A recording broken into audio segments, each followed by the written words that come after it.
Taking a step forward, Hans remarked that there had been some kind of devastation around him, at least several hundred undead had been destroyed. Smiling, Hans noted that losses were always replenished, so there was no need to mourn. The best thing about necromancy, he added, was the ability to create soldiers from corpses. Glancing warily at his broken limb, Hans decided to fix his arm first. Hans looked around, broke off a skeleton's limb, and examined it. He commented that it looked decent enough. Pressing the bones to his shoulder, Hans began activating his super regeneration. Clenching the fist of his new hand, Hans exclaimed that it was perfect. Then, he decided to start replenishing undeads into his troops. Skeleton opened its mouth wide, Hans screamed at a nearby skeleton, commanding it to become his subordinate. Lifting the skeleton off the ground with magic, he thought about the whisper of wicked wisdom in his mind. And how the fragment of the immortal king granted him power. Raising his head, Hans asked inwardly to contaminate the remaining magical power in the skeleton's body and cleanse it of fragmented thoughts. Suddenly, skeleton broke apart. Raising his hands, Hans said it's not working. A group of undeads appeared. Folding his arms, Hans said that after several repetitions. He's starting to get hang of this. Glancing at the old man nearby, Hans pondered his next move. Reaching toward the man's body, Hans asked if he should turn him into an undead with a soul to extract information. Suddenly narrowing his pupils, Hans hesitated.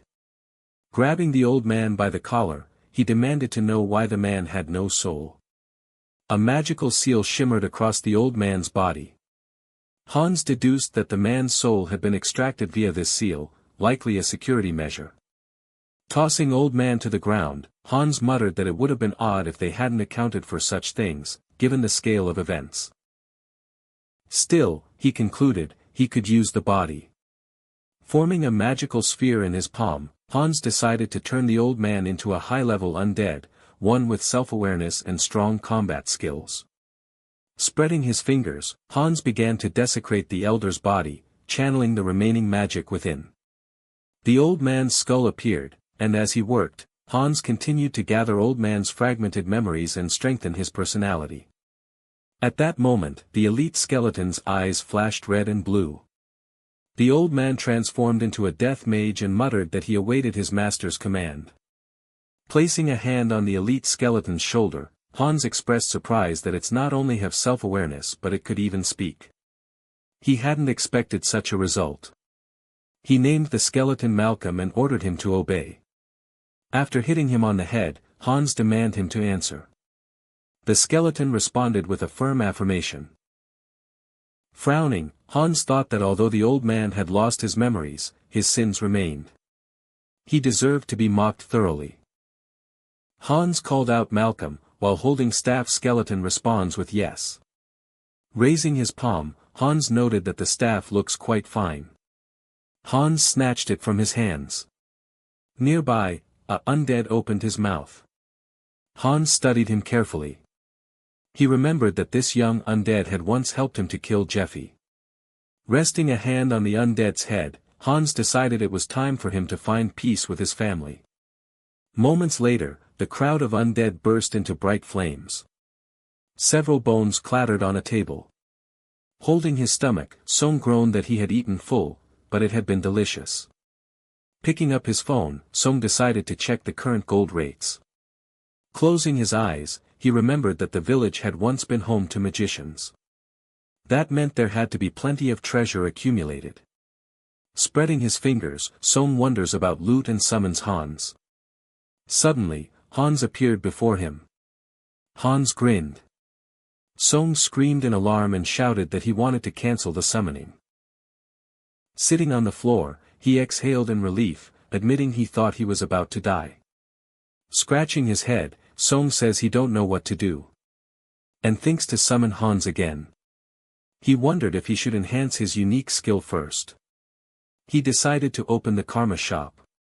On the system screen, he selected the desired option and noted he had earned far more than expected. The last time, he had only around 400,000. Clenching his fist, the system reported that the number of avatars could now increase, and his mental strength had exceeded the standard. And noted he acquired the skill Serenity. The skill's stats appeared on the screen, and he looked forward with anticipation. Song began to pack jewelry into a bag. Looking at Hans nearby, he realized that he felt fine despite standing right next to him. That meant Serenity could be applied to himself, unlike Mind Hub. Grinning, Song noted it was odd that he always got the right skill when needed. He decided it was wonderful. Throwing the bag over his shoulder, Song announced that it was time to sell the gold. Many valuable coins spilled into his bags. At the bank, employees were stunned by the treasure's glow.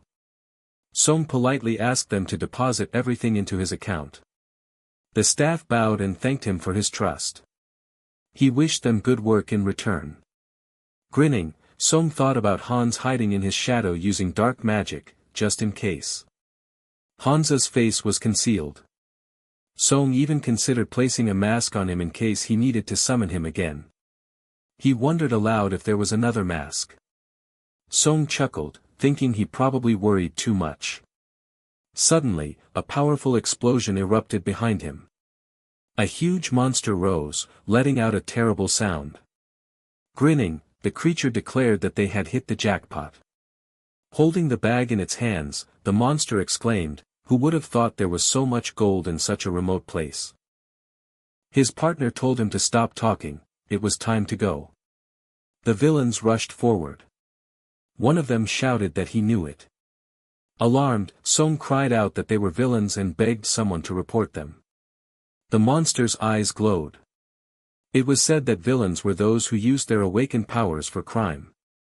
Song fell in confusion. It was explained that there were also guardians, people who protected civilians from such villains. But Song remembers his past. The monster shoved him and told him shut up. Holding his cheek, Song thought that the guards would eventually track them down. Gritting his teeth in fear, he realized he couldn't do anything himself. The villains ran across the room. One said everything was going according to plan. Another said they had plenty of time, the guards would arrive in 3 minutes. Eyes wide, one villain said they just needed to reach the portal. The monster asked if she was here. Opening his mouth in panic, the monster shouted his partner's name. Raising her head, the monster begged her to wake up, wondering who had done this. The other man told him to look away. An elite skeleton suddenly appeared before the villains.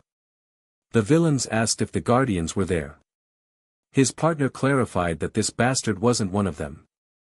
Waving his hand, Hans thought that Song was incapable of doing anything. The villains raised their hands in fear and began to scream. Hans bared his teeth and muttered to himself that he can do. Someone shouted that they needed to run.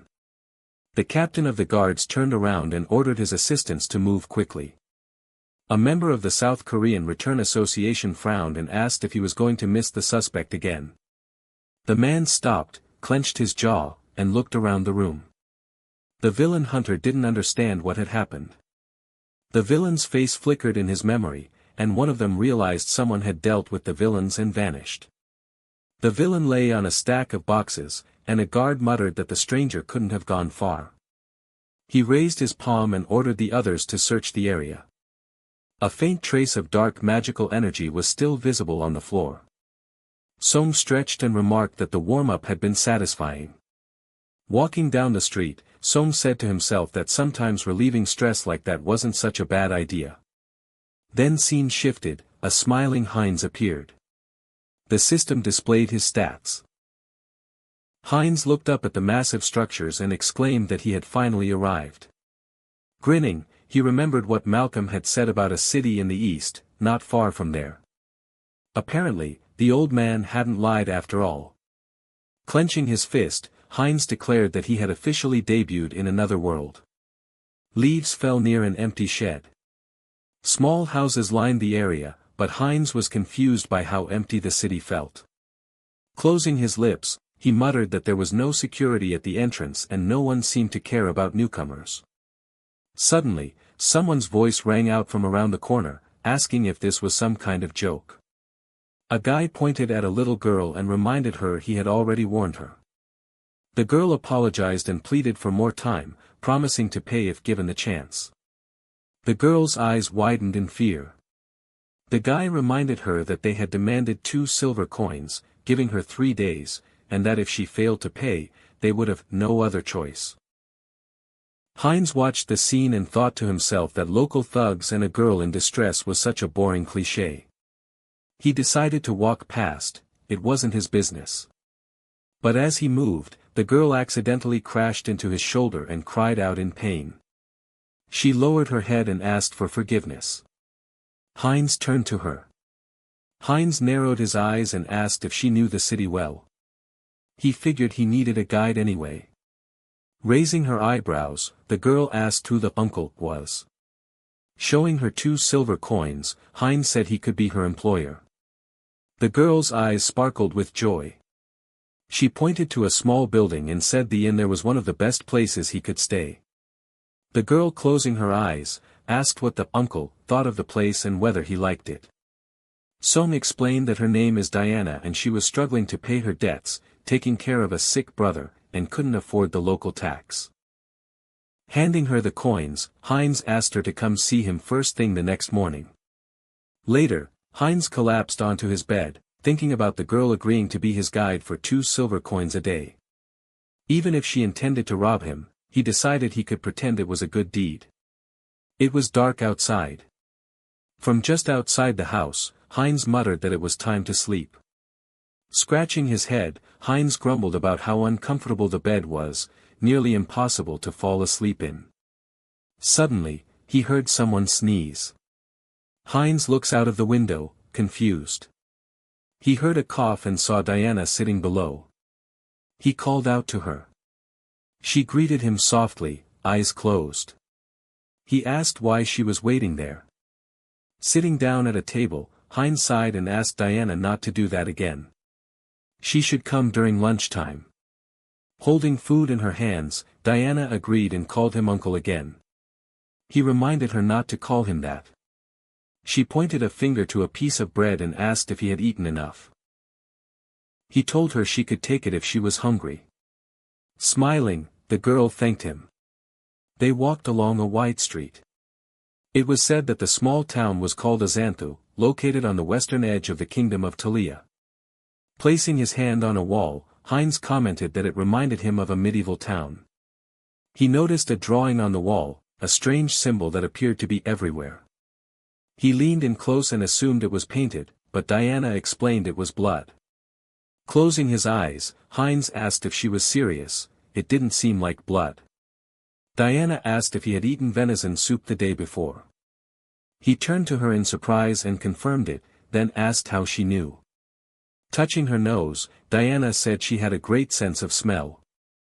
Heinz thought it might be her special skill. Reaching into his pocket, he asked what the symbol meant. She replied that it was the emblem of the Varkalak organization, the group that controlled this town. Pressing her back against him, Diana began explaining more about the organization. Heinz placed his hand on his hips and asked if something felt wrong. Diana sniffed the air and confirmed she could smell something. When asked what it was, she clenched her fist and shouted that it was freshly baked bread, and insisted that he had to try it. He cried out in confusion. As she hurried forward, he asked if she had eaten just a minute ago and was already hungry again. The scent led them between buildings. A bloody trail appeared under a man's feet in the passage. A few days later, Heinz stood with his arms crossed and noted that his guide had never been late before. He feared something might have happened. Suddenly, someone called out to him. Heinz turned to face a stranger. A guy frowned and said they needed to talk. Heinz wondered if the moment had come. Holding out his palms full of coins, Heinz told them to take it. He admitted there wasn't much, but he hoped it would help maintain public order. The guys laughed, saying they had quickly reached an understanding. Heinz realized he had brought money for situations like this.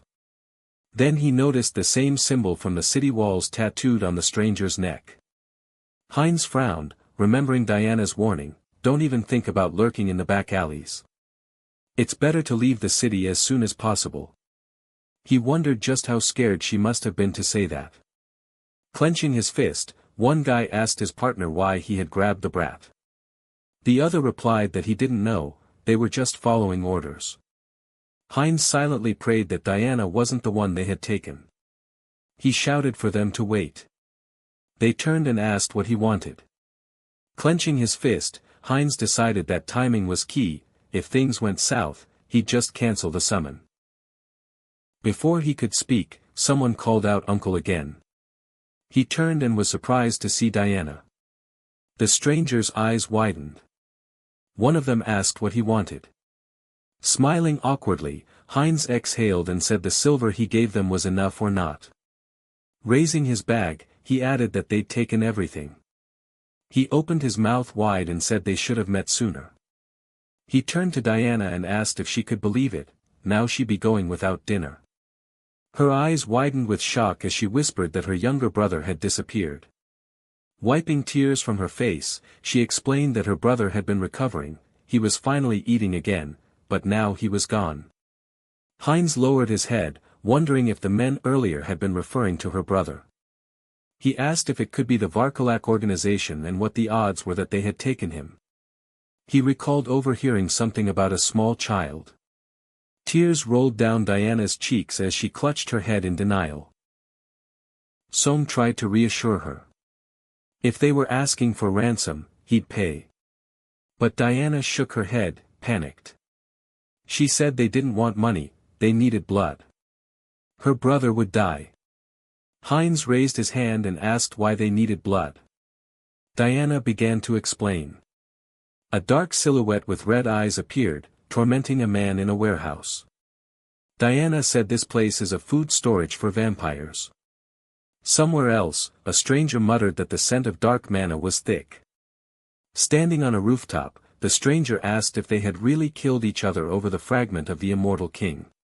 He admitted he was eager to destroy the fragment once it matured. The vampire clenched his fangs, admitting he didn't know who had stolen it, but he knew where they were headed. Folding his arms, the vampire decided that tracking down them wouldn't be hard at all.